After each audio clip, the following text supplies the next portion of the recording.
राधे राधे। आशा करती हूँ कि आप सभी लोग खुश होंगे, स्वस्थ होंगे, मस्त होंगे। आज मैं आप लोगों को बताने जा रही हूँ पितृ पक्ष में श्राद्ध क्यों किया जाता है और पितृ पक्ष की कथाएं आप लोगों को सुनाने जा रही हूँ। श्राद्ध का अर्थ होता है श्रद्धा पूर्वक अपने पितरों को प्रसन्न करने से है।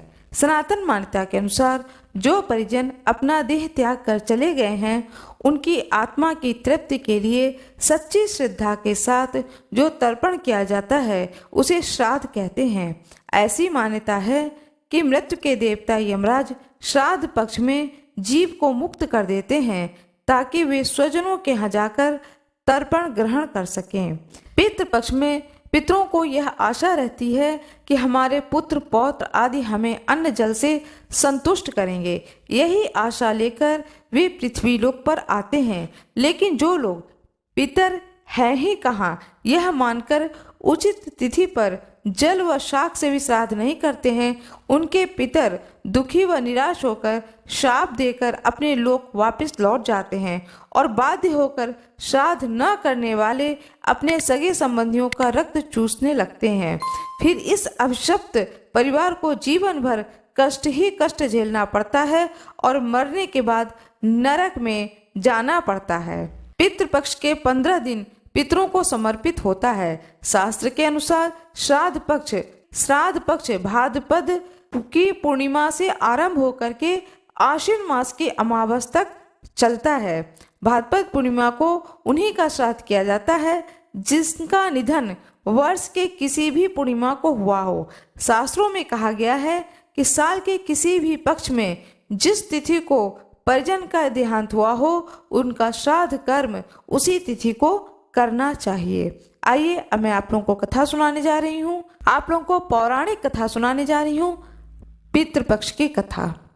आज मैं आप लोगों को एक कथा सुनाने जा रही हूँ जिसका वर्णन गरुड़ पुराण में किया गया है। इस कथा को अवश्य सुने जिससे कि आपको बहुत सारी चीजों का ज्ञान होगा।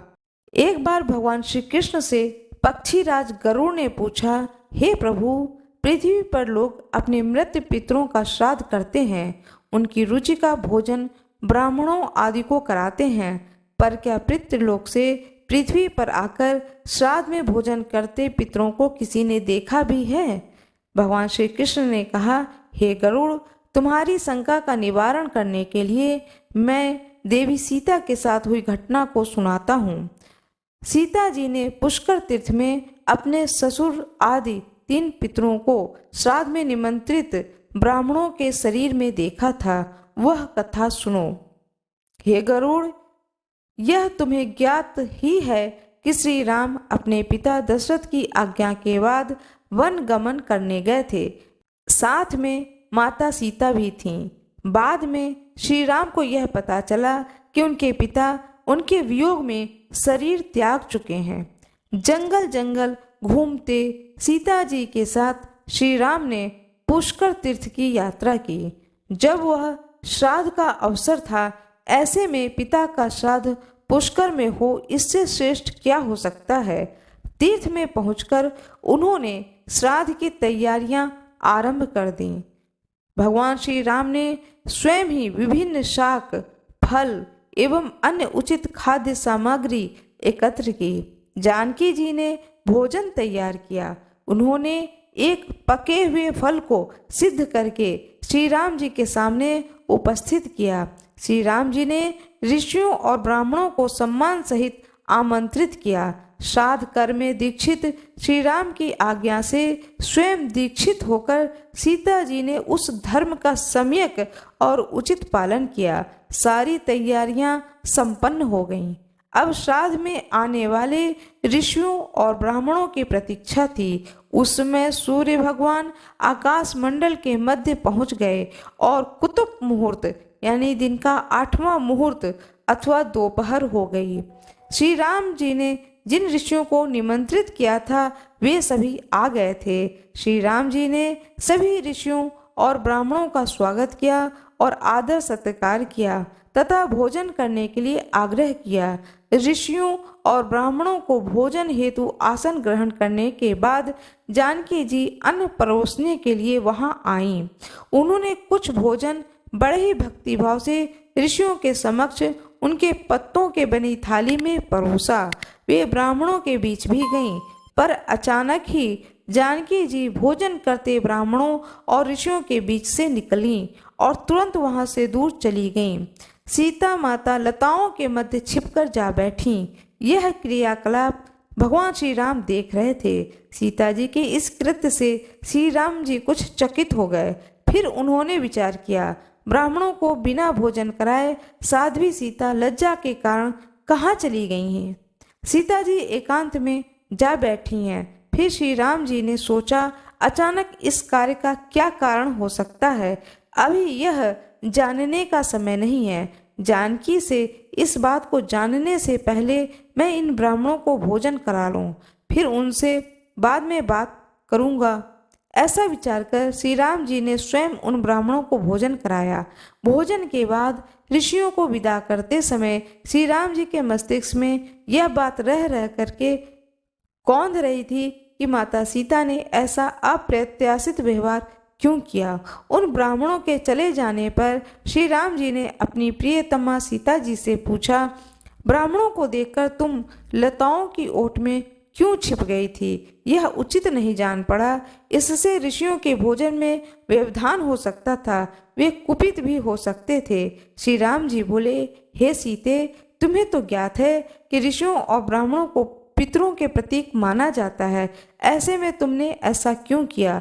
इसका कारण जानने की इच्छा है, मुझे अविलंब बताओ। श्री राम जी के वचन को सुनकर सीता जी ने मुंह नीचे करके सामने खड़ी हो गईं और अपने नेत्रों से आंसू बहाती बोली, हे नाथ, मैंने यहाँ जिस प्रकार का आश्चर्य देखा उसे आप सुने। इस श्राद्ध में उपस्थित ब्राह्मणों की अगली पांत में मैंने दो महापुरुषों को देखा जो राजा से प्रतीत होते थे। ऋषियों और ब्राह्मणों के बीच सजे धजे राजा महाराजा जैसे महापुरुषों को देखकर मैं अचरज में थी। तभी मैंने आपके पिताश्री के दर्शन भी किए, वह भी सभी की तरह राजसी वस्त्र और आभूषणों से सुशोभित थे। आपके पिता को देखकर मैं बिना बताए एकांत में चली गई। मुझे न केवल लज्जा का बोध हुआ, वरन मेरे विचार में कुछ और भी आया। तभी मैंने निर्णय लिया, हे प्रभु, पेड़ों की छाया, बलकल और मृग चर्म धारण करके मैं अपने ससुर के सम्मुख कैसे जा सकती थी।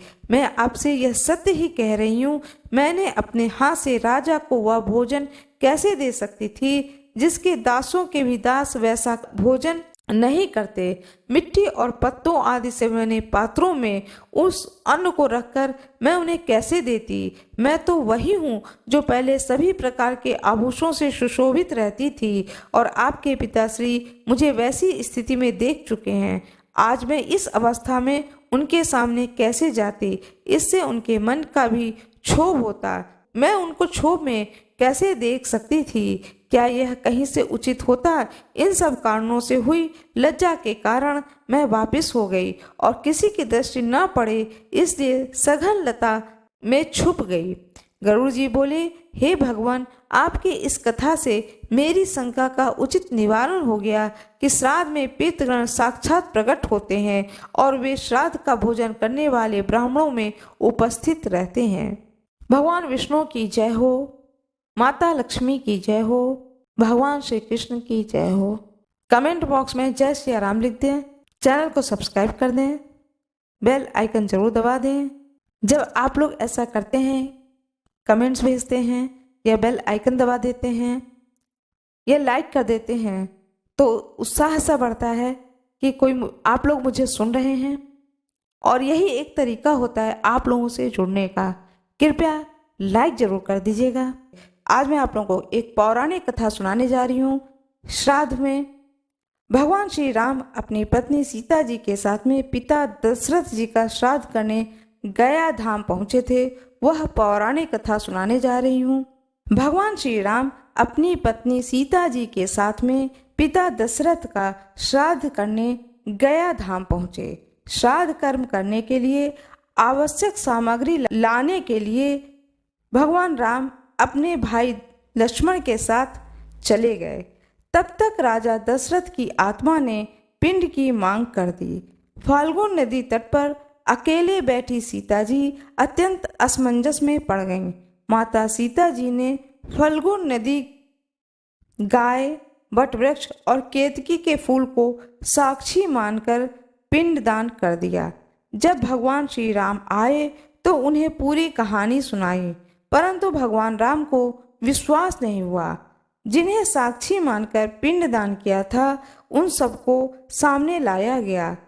फल्गु नदी, गाय और केतकी के फूल ने झूठ बोल दिया, परंतु अक्षयवट ने सत्यवादिता का परिचय देते हुए माता की लाज रख ली।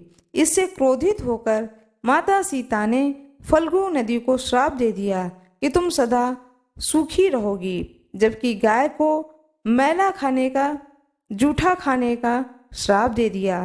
केतकी के फूल को पितृ पूजन में निषेध किया गया। बट वृक्ष पर प्रसन्न होकर के सीता जी ने उसे सदा दूसरों की छाया प्रदान करने के व लंबी आयु का वरदान दिया।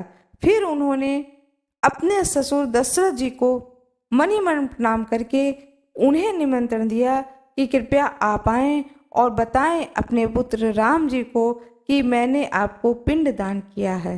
तब स्वयं दशरथ जी आए और धरती के नीचे से अपने दोनों हाथ को बाहर निकाले।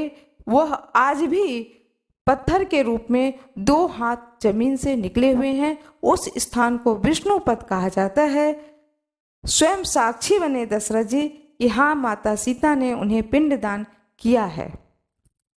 इस चीज को देख करके भगवान राम माता सीता पर अत्यधिक प्रसन्न हुए और स्वयं दशरथ जी ने भी माता सीता को अत्यंत प्रसन्न होकर के आशीर्वाद दिया।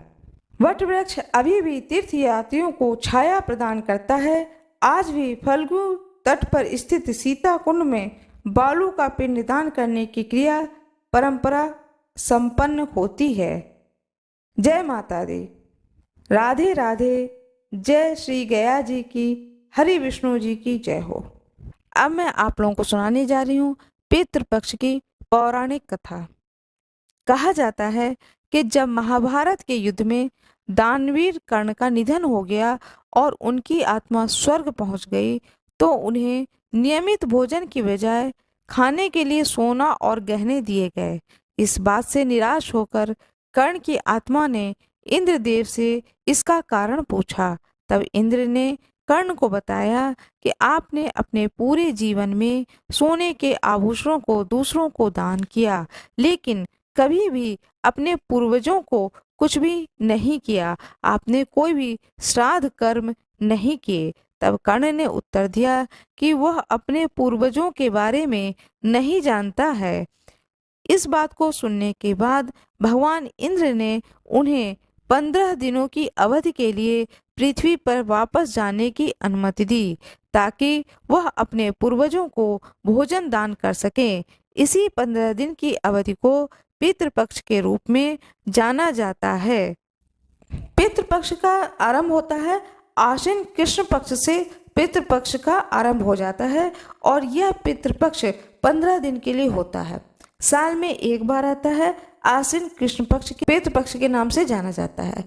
इन 15 दिनों में, जो कि पूर्णिमा तिथि से आरंभ होता है और अमावस तिथि पर इसका समापन होता है, इन 15 दिनों में पितरों के हेतु स्नान, दान, श्राद्ध, तर्पण, पाटी पूजन, इस तरह के सारे कार्य पितरों हेतु समर्पित यह 15 दिन का पक्ष होता है, जिसे कि आश्विन कृष्ण पक्ष के नाम से जाना जाता है और पितृ पक्ष भी कहते हैं। यह आरंभ होगा 30 सितंबर 2023 से, समापन होगा 14 अक्टूबर 2023 तक। इस पूरे महीने में जितना ज्यादा से ज्यादा हो सके पितरों के निमित्त, आप अपने पितरों के निमित्त स्नान, दान, श्राद्ध आदि कार्य करें तो वह बहुत ही अच्छा होता है।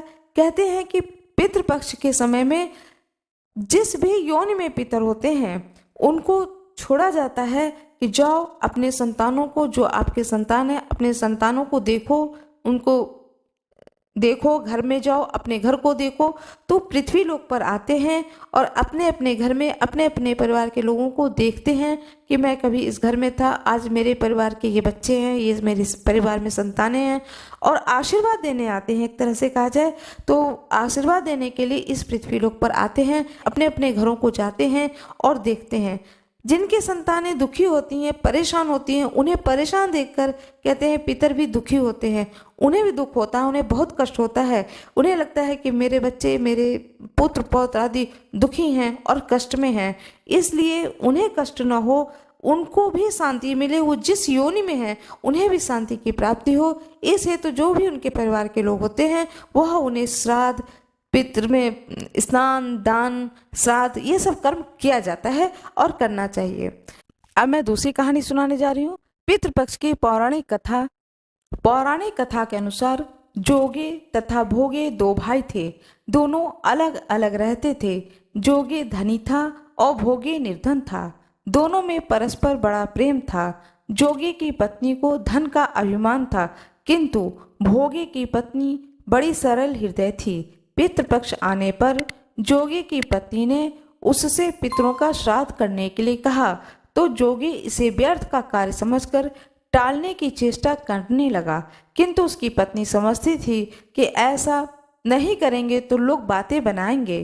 फिर उसे अपने मायके वालों को दावत पर बुलाने और अपनी शान दिखाने का यह उचित अवसर लगा।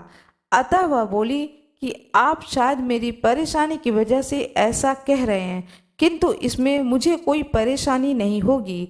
मैं भोगे की पत्नी को बुला लूंगी, दोनों मिलकर सारा काम कर लेंगे।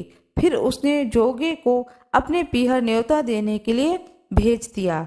दूसरे दिन उसके बुलाने पर भोगे की पत्नी सुबह सवेरे आकर काम में जुट गई। उसने रसोइये तैयार किए, अनेक पकवान बनाए, फिर सभी काम निपटाकर अपने घर आ गई। आखिर उसे भी तो पितरों का श्राद्ध तर्पण करना था। इस अवसर पर न जोगी की पत्नी ने उसे रोका, न वह रुकी। शीघ्र ही दोपहर हो गई। पितर भूमि पर उतरे। जोगे भोगे के पितर पहले जोगे के यहाँ गए तो क्या देखते हैं कि उसके ससुराल वाले वहाँ भोजन पर जुटे हुए हैं। निराश होकर वे भोगे के यहाँ आए। वहाँ क्या था, मात्र पितरों के नाम पर अगियारी दे दी गई थी। पितरों ने उसकी राख चाटी, भूखे ही नदी के तट पर जा पहुँचे। थोड़ी देर में सारे पितर इकट्ठा हो गए और अपने अपने यहाँ के श्राद्धों की बड़ाई करने लगे। जोगे भोगे के पितरों ने अपनी आप बीती सुनाई। फिर वह सोचने लगे कि अगर भोगे समर्थ होता तो शायद उन्हें भूखा न रहना पड़ता, मगर भोगे के घर में तो 2 जून की रोटी भी खाने को नहीं थी। यही सब सोचकर उन्हें भोगे पर दया आ गई। अचानक वे नाच नाच कर गाने लगे, भोगे के घर धन हो जाए, भोगे के घर धन हो जाए। सांझ होने की हुई। भोगे के बच्चे को कुछ भी खाने को नहीं मिला था। उन्होंने माँ से कहा, भूख लगी है। तब उन्हें टालने की गरज से भोगे की पत्नी ने कहा कि जाओ, आंगन में हौदी औंधी रखी है, उसी जाकर खोल लो, जो कुछ मिले बांट कर खा लेना। बच्चे वहां पहुंचे तो क्या देखते हैं कि हौदी मोहरे से भरी पड़ी है। वे दौड़े दौड़े माँ के पास पहुँचे और उसे सारी बात बताई। आंगन में आकर भोगी की पत्नी ने यह सब कुछ देखा तो वह हैरान रह गई। इस प्रकार भोगे भी धनी हो गया, मगर धन पाकर वह घमंडी नहीं हुआ। दूसरे साल का पितृपक्ष आया। श्राद्ध के दिन भोगे की पत्नी ने 56 प्रकार के व्यंजन बनाए, ब्राह्मणों को बुलाकर श्राद्ध किया, भोजन कराया, दक्षिणा दी। जेठ जिठानी को सोने चांदी के बर्तन में भोजन कराया। इससे पितर बड़े प्रसन्न तथा तृप्त हुए। जिस प्रकार जोगे भोगे के पितर प्रसन्न हुए, उसी तरह से सभी के पितर सभी पर प्रसन्न हों और अपने बच्चों को आशीर्वाद दें, जिससे कि उनके घर में पुत्र पौत्र धन धान्य भरा रहे। पितृदेव की जय हो, कुल देवी की जय हो, कुल देवता की जय हो, इष्ट भगवान की जय हो। आज मैं आप लोगों को कथा सुनाने जा रही हूँ भगवान शिव की। जितनी देर कथा सुने उतनी देर तक हाथ में, दाहिने हाथ में साबुत चावल और थोड़े फूल उसे जरूर रखें। कथा पूर्ण होने के बाद में उसे भगवान शंकर के ऊपर अर्पित कर दें। एक साहूकार था जो भगवान शिव का अनन्य भक्त था। उसके पास धन धान्य किसी भी चीज की कमी नहीं थी, लेकिन उसकी कोई संतान नहीं थी और वह इसी कामना को लेकर के रोज शिवजी के मंदिर जाकर दीपक जलाता था। साथ में भगवान शंकर की बड़े ही भक्तिभाव पूर्वक पूजा करता था। उसके इस भक्तिभाव को देखकर एक दिन माता पार्वती ने शिव जी से कहा कि हे प्रभु, यह साहूकार आपका अनन्य भक्त है। इसको किसी भी बात का कष्ट है तो आपको उसे अवश्य दूर करना चाहिए। शिव जी बोले, पार्वती, इस साहूकार के पास पुत्र नहीं है, यह इसी से दुखी रहता है। माता पार्वती कहती हैं कि हे ईश्वर, कृपा करके इसे पुत्र का वरदान दे दीजिए। तब भोलेनाथ ने कहा कि हे पार्वती, साहूकार के भाग्य में पुत्र का योग नहीं है।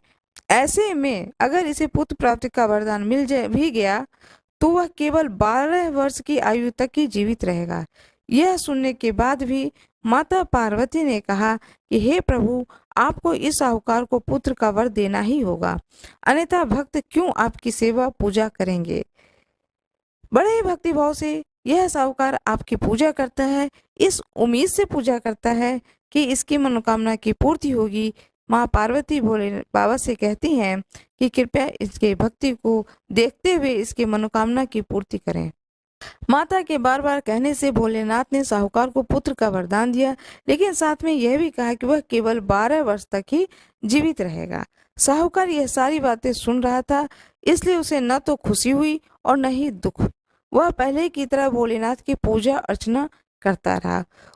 उधर सेठानी गर्भवती हुई और 9वें महीने में उसे सुंदर बालक की प्राप्ति हुई। परिवार में खूब हर्ष उल्लास मनाया गया, लेकिन साहूकार पहले की ही तरह रहा। उसे बालक की 12 वर्ष की आयु का जिक्र किसी से भी नहीं किया। जब बालक की आयु 11 वर्ष की हो गई तो एक दिन साहूकार की सिठानी ने बालक के विवाह के लिए कहा। तो साहूकार ने कहा कि वह अभी बालक को पढ़ने के लिए काशी भेजेगा। इसके बाद उसने बालक के मामा जी को बुलाया और कहा कि इसे काशी पढ़ने के लिए ले जाओ और रास्ते में जिस भी स्थान पर रुकना वहाँ यज्ञ करना, ब्राह्मणों को भोजन कराते हुए आगे बढ़ना। उन्होंने भी इसी तरह करते हुए जा रहे थे कि रास्ते में एक राजकुमारी का विवाह था। जिससे उसका विवाह होना था वह एक आंख से काना था। उसके पिता ने जब अति सुंदर साहूकार के बेटे को देखा तो उसके मन में आया कि क्यों न इसे ही घोड़ी पर बिठाकर शादी के सारे कार्य संपन्न करा लिए जाएं। तो उन्होंने मामा से बात की और कहा कि इसके बदले में वह अथाह धन देंगे। वह राजी हो गए। इसके बाद साहूकार का बेटा विवाह की वेदी पर बैठा और जब विवाह का कार्य संपन्न हो गए तो जाने से पहले उसने राजकुमारी को चुनरी के पल्ले पर लिख कर दिया कि तेरा विवाह तो मेरे साथ हुआ, लेकिन जिस राजकुमार के साथ भेजेंगे वह तो एक आंख का काना है। इसके बाद वह अपने मामा के साथ काशी के लिए चला गया। उधर जब राजकुमारी ने अपनी चुनरी पर यह लिखा हुआ पाया तो उसने राजकुमार के साथ जाने से मना कर दिया। तो राजा ने भी अपनी पुत्री को बारात के साथ विदा नहीं किया। बारात वापस लौट गई। उधर मामा और भांजे काशी पहुंच गए। एक दिन जब मामा ने यज्ञ रचा रखा था और भांजा बहुत देर तक बाहर नहीं आया तो मामा ने अंदर जाकर देखा तो भांजा के प्राण निकल चुके थे। वह बहुत परेशान हुए, लेकिन सोचा कि अभी रोना पीटना मचाया तो ब्राह्मण चले जाएंगे, यज्ञ का कार्य अधूरा रह जाएगा। जब यह यज्ञ संपन्न हुआ तो मामा ने रोना पीटना शुरू किया। उसी समय शिव पार्वती उधर से जा रहे थे। माता पार्वती ने शिव जी से पूछा, हे प्रभु, ये कौन रो रहा है? तभी पता चलता है कि यह तो भोलेनाथ के आशीर्वाद से जन्मा साहूकार का पुत्र है। तब माता पार्वती कहती हैं कि स्वामी, इसे जीवित कर दें, अन्यथा रोते रोते इसके माता पिता के प्राण निकल जाएंगे। तब भोलेनाथ ने कहा कि हे पार्वती, इसकी आयु तो इतनी ही थी, वह भोग चुका है। लेकिन माता के बार बार आग्रह करने पर भोलेनाथ ने उसे जीवित कर दिया और लड़का ओम नमः शिवाय करते हुए जी उठा। मामा भांजे दोनों ने ईश्वर को धन्यवाद दिया और अपनी नगरी की ओर लौटे। रास्ते में वही नगर पड़ा और राजकुमारी ने उन्हें पहचान लिया। तब राजा ने राजकुमारी को साहूकार के बेटे के साथ बहुत सारे धन धान्य के साथ विदा किया। उधर साहूकार और उसकी पत्नी घर के छत पर बैठे थे। उन्होंने यह प्रण कर रखा था कि यदि उनका पुत्र सकुशल न लौटा तो वह छत से कूदकर अपने प्राण त्याग देंगे। तभी लड़के के मामा ने आकर साहूकार के बेटे और बहू के आने का समाचार सुनाया, लेकिन वह नहीं माने। तो मामा ने शपथ पूर्वक कहा। तब तो दोनों का विश्वास हो गया और दोनों अपने बेटे बहू का स्वागत किए। उसी रात साहूकार को स्वप्न में शिव जी ने दर्शन दिया और कहा कि तुम्हारे पूजन से मैं प्रसन्न हुआ हूँ। इसी प्रकार जो भी व्यक्ति कथा को पढ़ेगा और सुनेगा उसके समस्त दुख दूर हो जाएंगे और मनोवांछित सभी कामनाओं की पूर्ति होगी। ओम नमः शिवाय। इस प्रकार से यह सोमवार की कथा की समाप्ति होती है। भगवान शिव की कथा पूर्ण हुई। अब भगवान शंकर की स्तुति करें। जो भी स्तुति आपको आती हो वह स्तुति करें। नमामि स्मीशान, लिंगा अष्टकम, जो भी स्तुति आती है उस स्तुति का पाठ करें। कर्पूर गौरम करुणावतारम, यह स्तुति करें। इसके बाद भगवान शंकर के पूर्ण मनोभाव से ध्यान लगा करके बड़े भावपूर्ण तरीके से आरती करें। गणेश जी की पहले आरती करें, फिर भगवान शंकर की आरती करें, माता पार्वती को आरती करें, पूरे शिव परिवार की आरती करें। आरती करने के बाद में जो भी आपने भोग लगाया है, जो भी भोग के लिए वहाँ पर प्रसाद स्वरूप रखे हैं आप, फल है, पंचामृत है और मेवा है। सूखे मेवा भी भगवान शंकर को भोग लगाया जाता है, तो मेवा है। जो जिन जिन चीज़ों का आपने भोग लगाया है उसे भोग लगाएं। भोग लगाने के बाद में आरती पूरे परिवार को दें। पूरे परिवार भावपूर्ण तरीके से आरती लें। भगवान शंकर का जो प्रसाद है उसे पूरे परिवार को दें और स्वयं भी ग्रहण करें। जो व्रती है वह स्वयं भी ग्रहण करें। इस तरह से करने से भगवान शंकर का जो ये कथा है इसको सुनने का पूर्ण फल प्राप्त होता है। भगवान शंकर के ऊपर कुछ न कुछ, जो शिवलिंग है उसके ऊपर कुछ न कुछ दक्षिणा अवश्य रख दें। इस बात का जरूर ध्यान रखें। यदि घर में पूजा कर रहे हैं तो पूजा स्थान पर शिवलिंग हो, फोटो हो, जो भी हो उस पर कुछ दक्षिणा चढ़ा दें, और यदि मंदिर में है तो भी दक्षिणा वहाँ रख दें। चलते समय उस दक्षिणा को उठा करके दान पात्र में डाल दें, या कोई पुजारी जी हो, कोई पंडित जी हो मंदिर में तो पंडित जी को दे दें। इस तरह से कुछ न कुछ दान अवश्य निकालें। पूरी पूजा समाप्त होने के बाद में भगवान शंकर से क्षमा प्रार्थना अवश्य करें। देखिए, हम सभी लोग मानव हैं, इंसान हैं, हमसे बहुत सारी गलतियां होती हैं और छोटी छोटी गलतियां बहुत सारी हो जाती हैं जाने अनजाने में। इसलिए क्षमा प्रार्थना अवश्य पढ़ें। यदि क्षमा प्रार्थना आपको नहीं याद है तो आप हृदय से हाथ जोड़ करके खड़े हो जाएं भगवान शंकर के सामने। अपनी मनोकामना को बताएं कि हे ईश्वर, मेरा ये मनोकामना है, इसकी पूर्ति करें। जो भी आपकी मनोकामना हो उसे बोलें। उसके बाद में क्षमा मांगे भगवान से कि मेरे पूजा करने में जो भी त्रुटि रह गई हो, जो भी मुझसे गलती हो गई हो, हे प्रभु, हे करुणानिधान, आप तो दया के सागर हो और मैं एक मनुष्य हूँ, मेरी उस गलती को अवश्य क्षमा करें। इस तरह से विनीत भाव से भगवान से क्षमा मांगे। जितनी देर कथा सुने उतनी देर तक दाहिने हाथ में साबुत चावल और थोड़े फूल उसे जरूर रखें। कथा पूर्ण होने के बाद में उसे भगवान शंकर के ऊपर अर्पित कर दें। यह कार्य अवश्य करें। ओम नमः शिवाय, इस मंत्र का जाप अवश्य करें। शिवालय में खड़े हो चाहे घर में हो, 108 बार जरूर पढ़ें। रुद्राक्ष का माला हो तो उसके ऊपर 108 बार जरूर पाठ करें। ओम नमः शिवाय का अवश्य जाप करें। भगवान शंकर की जय हो, माता पार्वती की जय हो, अशोक सुंदरी की जय हो, भगवान गणेश की जय हो।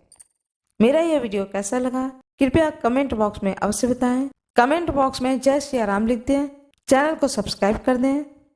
बेल आइकन जरूर दबा दें।